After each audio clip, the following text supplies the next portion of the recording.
So the 2024 NBA season is almost upon us, and the Athletic dropped their 5-tier 125 player ranking for this upcoming season. So we're going to dissect this tier by tier, see if I agree with these rankings or not. I'll leave a link to the article in the description below. And like always, even with like my rankings, they're never going to be perfect. You're going to disagree with at least some of these. I mean, if everybody agreed on the same top 125 list, the sport wouldn't be any fun. So just some things to keep in mind. The tiers are about championship equity for 2024. These tiers are largely contract agnostic. Rising sophomores get a slight player development bump. Role matters. Positional skill matters. Players are not ranked within sub-tiers. Advanced metrics were the starting point, but not the end of the analysis. So let's get in here. So Klay Thompson starts off tier 5. Now 5A, these players are not ranked within the tier. It just feels weird to have Klay Thompson in the same tier as Al Horford, Kyle Lowry, Tobias Harris at this point of his career, because Klay Thompson was pretty good last season. Much better than what he was the year prior after coming off that injury. I think Klay's going to be just as good next year in 2024. I think we could see a nice third year out of Scottie Barnes possibly as the lead playmaker in Toronto. I do think we could see some regression out of Al Horford this year. I think we've already seen Kyle Lowry regress, unfortunately. Malcolm Brogdon just won 6th Man of the Year. Tobias Harris, I'm fine being in like a 5A tier, so like just kind of looking at this, Scottie Barnes might seem a little low, Klay Thompson and Brogdon might seem a little low. Valanciunas I'm cool with in this tier. Dylan Brooks, as good as he is defensively, has his offensive limitations, so I'm fine with him here. DeAndre Hunter, if he could put it together, could be higher, but this is fine. Same with Gary Trent Jr.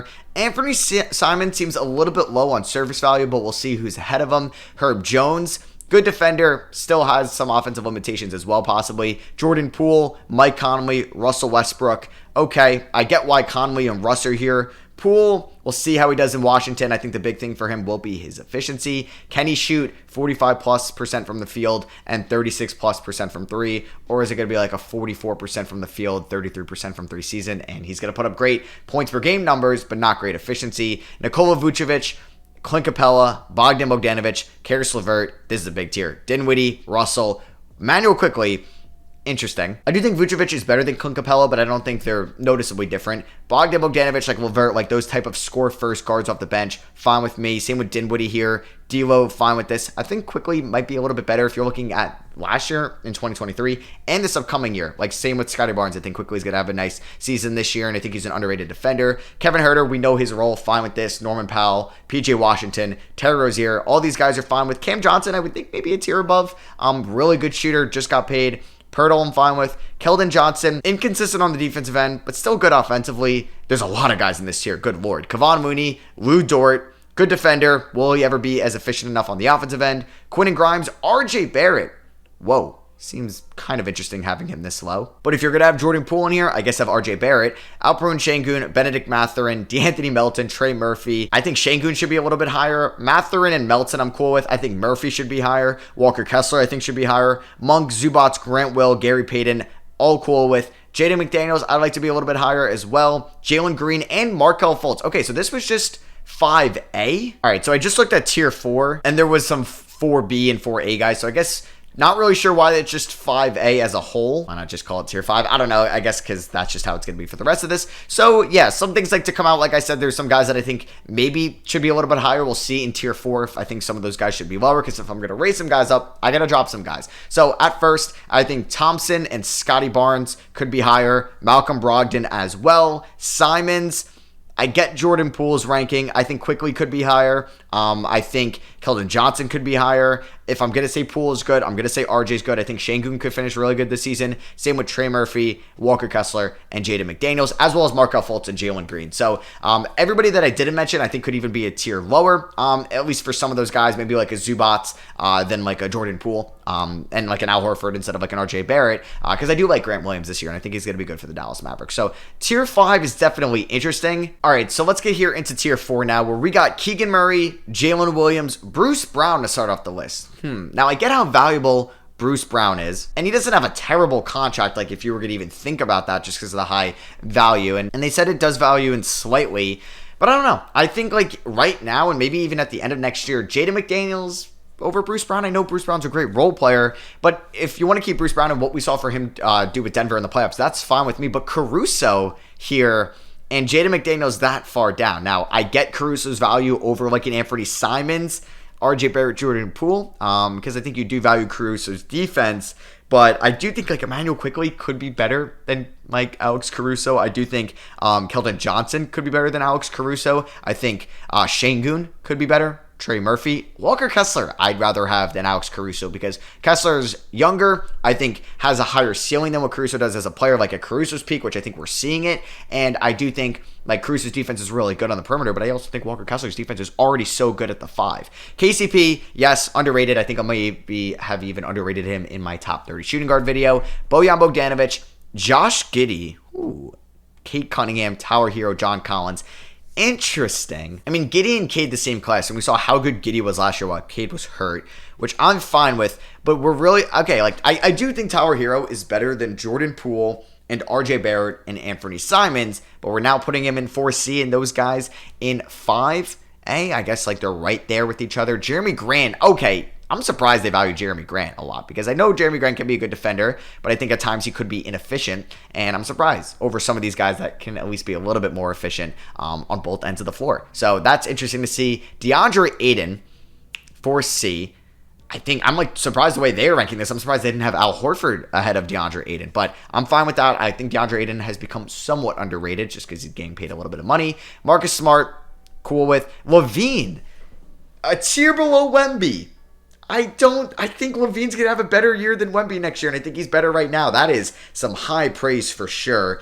Austin Reeves, Nick Claxton, Franz Wagner. So I ranked Austin Reeves high in my shooting guard ranking video, so I'm not going to say anything against this. I think Austin Reeves is actually really good, and it's not like a Lakers phenomenon thing that's going on. Nick Claxton, that far ahead of Walker Kessler, I don't know if I can agree with. And I think even maybe some of these guys down here would be interesting to have above. Like, I like Jalen Williams a lot on OKC. I like Josh Giddey a lot, too. So I think Franz being a whole like 4C to 4B over Josh Giddey is interesting. I do think some of the guys in tier 5 were ranked too low. Like, I still think Clay. Like, we're going to have LaVine, but no Clay. DeAndre Ayton, but no Clay. I don't really get that reasoning, you know. Jeremy Grant, but no Clay. Just saying. Julius Randle at 4B. It's weird because Julius Randle was all NBA, but I get the point why we think Randle is overrated. I'm a Knicks fan. I watch him every night. Brook Lopez in 4B. Same with Miles Turner. Similar roles. Tyrese Maxey, DeJounte Murray, Jarrett Allen, Fred VanVleet, and Karl Anthony Towns in 4B. Okay. Paolo in 4A with Cade Cunningham that low. Zach LaVine at 4C. Okay. Next up, we have Paolo in 4A with Derek White. I get Derek White. He's good, man. He's really good. Some of the guys below, same with Michael Porter Jr. That's interesting. Aaron Gordon in 4A, I like. Kristaps. Over Zach LaVine? Do we value that? I guess because Kristaps' role doesn't have to be the number one scorer, and you can kind of plug and play him on the defensive end as well. Evan Mobley, Desmond Bane, Garland, Time Lord that high. Wiggins, OG Anunoby, Sabonis, Ingram, McCollum, and Chris Paul. All right, I think we have to dissect a little bit of this here because I do think Brandon Ingram is a whole tier above Chris Paul. I think maybe Chris Paul could be a little bit high, especially what we think he can do in 2024. I think he's going to regress a little bit unless he completely overhauls his game in Golden State. McCollum is interesting also in 4A. I'm surprised they like him a lot. OG, Wiggins, Time Lord, all interesting. Garland could even feel like a little bit low in my opinion. I think like Derek White is in 4A, then why don't we value KCP? Now, I do think Derek White is better, but I think like KCP should maybe have a little bit more value at this point. Like I said, though, it's so hard to rank a top 125, so you're kind of going to be all over the place. So let's hop into 3C, where we have Halliburton, Mikal Bridges, LaMelo Ball. I love DeRozan, but like, what's the reasoning for DeRozan and LaVine being so far apart, right? That's interesting. Beal, same with Beal. Like, so far apart from LaVine. We got Rudy Gobert at 3C, and I know they're using a lot of like advanced analytics. I'm fine with Gobert here. I think he's become underrated. Lowry Markkanen, fine with that. And now we're entering 3B. So we do have Jalen Brunson above Tyrese Halliburton. I've been seeing that go back and forth on Twitter. You can let me know who you would rather have in the comments below. Zion, if he stays healthy, yes. Pascal, yes. Draymond, for what we value in his game, sure. Holiday, sure. Middleton, I think, is high. I don't think Middleton is as good. I think we're actually going to see some regression out of Middleton. Spoiler alert to my small forward rankings. He's not going to be this high in that. Kyrie, 3B, fine. Trey, fine. Fox, fine. So he has Trey, Fox, and Kyrie, or they do, over Halliburton, Garland, and Jalen Brunson and LaMelo Ball. Cool with that. I'm fine with that. But actually, Fox is in a tier above is in 3A to Trey's 3B. And then you have Anthony Edwards, Jaren Jackson Jr. I mean, he did win DPOY, so that's cool. Mitchell, Brown, and then Bam. Yeah, I get that. Like, I think those guys should be high. I'm surprised some guys below aren't in that tier with them. We have 2C of Harden, George, Murray, and Shea. I'm surprised we don't have Harden down a tier, because what? You're really taking Harden over Mitchell right now? I'm not. Over Anthony Edwards? I'm not. Even De'Aaron Fox? I don't think so. Maybe I'm hating on Harden too much. Then you have Dame, Ja, and AD in 2B, which I get completely. We have Booker, Tatum, Jimmy, Kawhi, and LeBron in 2A. So yeah, LeBron in 2A seems a little bit interesting. I think what Booker did in the playoffs, 2A is fine with me. I think what AD in the playoffs, though, you can maybe say he's in 2A. I think James Harden's a little bit high. And Jamal Murray, I kind of glossed over a little bit. And I definitely ranked him a little bit low in my point guard rankings. But Jamal Murray was just so good in the playoffs. I'm just surprised that he's ahead of Trey, Kyrie, Fox, Brunson, all those guys. Just surprised. I'm not saying I disagree. Just saying I'm surprised. And then let's get into the tier 1 of 1B. You have 3 players, KD, Luka, and Embiid. And then 1A, you have Giannis, Steph, and Jokic. They're not ranked in these tiers of 1As. So Jokic could be number 1 of them, which I'm fine with that being 1A.